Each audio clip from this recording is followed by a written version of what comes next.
And in the movies, that would be a cow. In Douglas County today, it's part of a building blowing away in a brief landspout. It spun up in Franktown this afternoon, tearing up more than half a dozen businesses in one shopping center. Thanks for joining us. I'm Marshall Zellinger. And I'm Kim Christensen. Tonight, business owners are cleaning up. It was like a movie scene out there. 9 News reporter Rachel Krause joins us from Franktown. And Rachel, the good news is no one was hurt. Yeah, multiple businesses in the area were damaged by those strong winds when that tornado kicked up, but no people and no pets were damaged. Many here are just grateful this wasn't worse. Casey, come here, little baby. Come here, little man. Scooter's been having a tough day. It's a Scooter. Ricky Martinez says the 3-year-old dachshund was one of many pets playing at Wags and Walks Monday afternoon when a storm swept in. We literally just got all the dogs inside, kind of just see all the wind start to blow, and then that roof just shoots right over and slams where everyone was just at, like just a couple minutes ago. It happened so abruptly, where there wasn't any hail or any like big, like nothing crazy. All of a sudden, just tornado. A landspout sprouted up suddenly, damaging 3 buildings and 7 businesses in its path. Debris everywhere, nails and roofing, and just kind of everything's kind of just tattered and just torn up. Man, okay. Walking around to see his family's business. Pretty rough. Not what I like to see kind of come in. The storefront they'd worked so long for. It's kind of heartbreaking, honestly. Now strained under storm debris. We can clean everything up. Everything's replaceable. You know, we can fix stuff. So that's kind of what we're focused on. It's all right, huh? It's okay. For Ricky, there's relief, knowing despite all the storm took. Yeah, he's very brave. He's a strong guy. Their most precious cargo came through it all, safe and sound. Here, come on, Scooty. Come on. Let's go, baby boy. The animals that are able to go home tonight have been picked up by their parents. The others have been taken over by the owners to their second location so they have a safe place to stay all away from that debris path. Ricky and his family say they'll be figuring out how to get things cleaned up so they can get their shop up and running once again. Reporting live in Franktown, Rachel Krause, 9 News.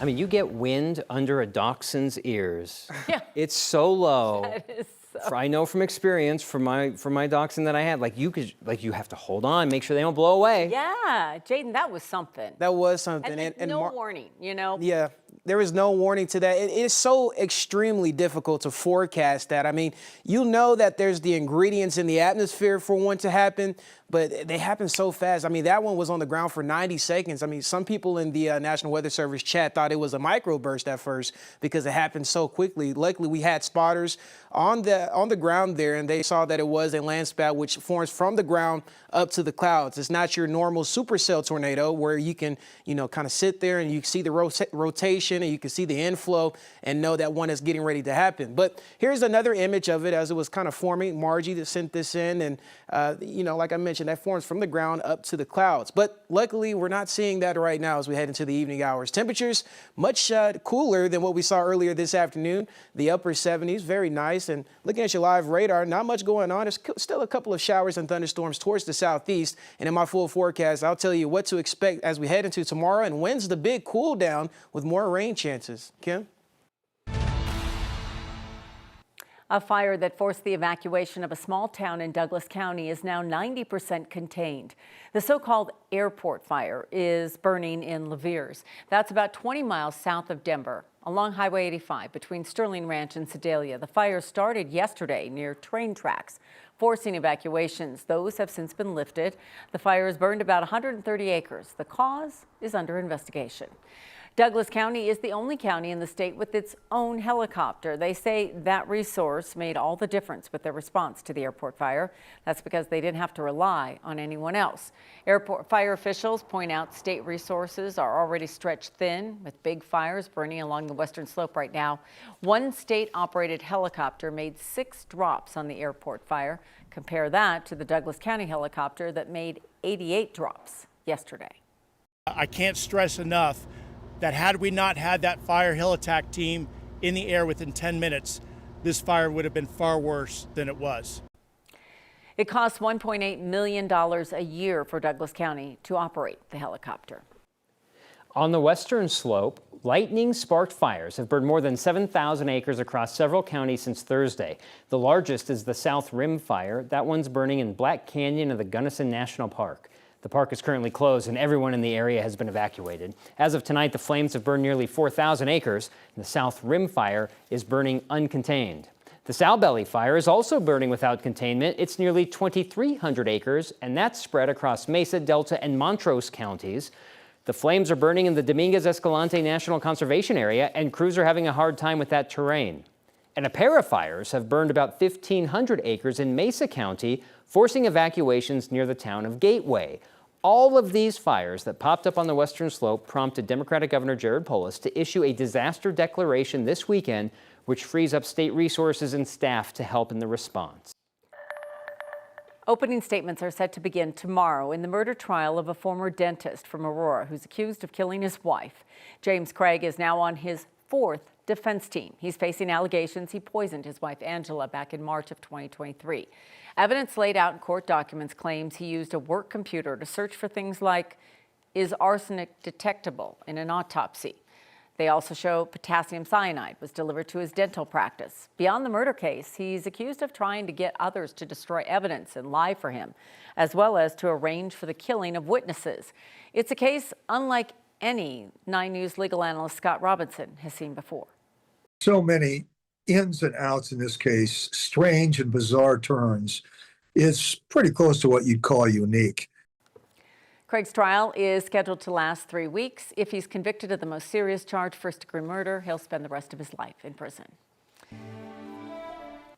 Andrea Gibson, a celebrated poet and performance artist, has died of cancer. Gibson had been the state's poet laureate for the last 2 years after moving to Colorado from Maine in the late 1990s. Gibson is the focus of an upcoming documentary called Come and See Me in the Light, which follows their battle with cancer. They said at the Sundance premiere back in January they didn't expect to live to see the documentary. Andrea Gibson was just 49 years old. I-70 in Summit County is back open tonight after a deadly crash shut down part of that highway for hours. You could be mistaken that this highway video west of Frisco earlier today is in slow motion, if not for the free-flowing traffic on one side. CSP says an SUV going eastbound went into the westbound side of the interstate and rolled. The driver was thrown from the SUV and died at the hospital. CSP says it was raining heavily at the time of the crash. A family is mourning the loss of a grandfather who just arrived in Denver for a family reunion. He was in an airport shuttle that was in a crash with a truck. It happened Saturday night on Tower Road near East 81st Avenue. Several passengers were hospitalized. Ian Hughes' grandfather was killed. He had just flown into DIA for a family reunion along with his grandfather, dad, and younger brother. His dad was thrown from the shuttle, his brother underwent surgery on his legs, and his grandfather did not survive the crash. There's always going to be that dark cloud. Anytime that we come here, anytime we see anything about Denver, anytime, we're watching a game and there's a Denver sports team, it's just that is associated now with the death of our grandfather. Police are investigating the cause of the crash. Investigators don't suspect alcohol, so they're looking to see if speed is a reason. New tonight, one of Colorado's largest Medicaid transportation providers is allowed to keep taking people to and from their medical appointments. The state terminated its contract with MedRide back in February. At the time, the state outlined violations like incomplete driver background checks, missing vehicle inspections, and incorrect Medicaid claims. An appeal allowed MedRide to resume services while the case played out. Today, MedRide and the state announced they reached a settlement that will allow them to continue their services. As part of that settlement, MedRide agreed to several terms, including creating a driver training program and having a third-party auditor screen their claims. The former owner of a now-closed barbecue restaurant in Denver faces criminal charges. Court documents show Gerald Leonard was arrested last week. He owned AJ's Pit Barbecue, along with several other restaurants around Colorado and in Chicago. This past winter, employees at AJ's took it upon themselves to close the restaurant. They claim Leonard deducted taxes from their paychecks but failed to report that to the government. The state later seized the business. An indictment out of a federal court in Illinois accuses Leonard of scheming to get more than $1 million in pandemic relief money from the federal government. It says he lied about how many employees he had and how much he paid them and used the cash for personal use. Well, we reached out to Leonard for comment and have not heard back. Property owners who are fine with abandoned buildings could face higher fines for those abandoned buildings. The Denver City Council voted to raise penalties tonight. It's a law that city councilors have been working on for years, and one they say they hope will incentivize people to take care of the property. 9 News reporter Spencer Soisher joins us now. And Spencer, these really are all over the city. Yeah, they really are. This is a map of the city of Denver. We're going to zoom in right now. These purple dots that you're looking at, those are all the abandoned and derelict buildings here in the city. The city councilors are hoping that with what they pass tonight, this map gets a little less purple. Have you ever looked around and thought, dang, Denver, you got a lot of buildings that look like this? It's a lot of properties. Denver City Councilwoman Amanda Sawyer has been trying to do something about all the abandoned properties in the city for a while. Almost 2 years ago now. The city says it has 285 properties on its derelict and abandoned buildings list. Sawyer says that's because of holes this large in the system. She calls it the doom loop. And you make the call to the first city agency, and then the second, and the third, and the fourth, and it just sort of like ends in hundreds of emails back and forth and no actual action being taken. She co-sponsored a bill that City Council passed Monday to close that loop. It narrows the number of city departments that need to be involved, gives more authority to the city's planning and development department, better clarifies which properties are a public nuisance, and the bill offers increasing fines for property owners who don't follow a remedial plan. What we saw was that for a lot of people, it was just the cost of doing business.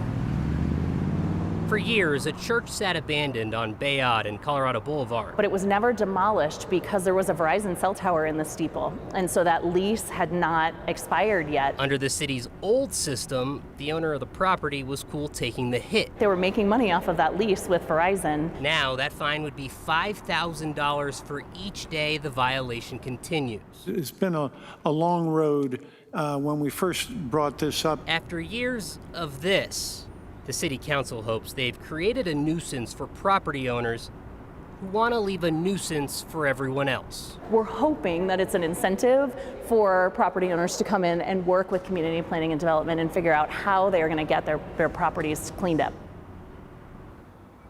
The mayor still needs to sign this for it to become law. The city wouldn't implement it until this coming February. Sawyer says it's possible that this list actually grows around then because vacant properties, things that have already been demolished, are now included in this list going forward.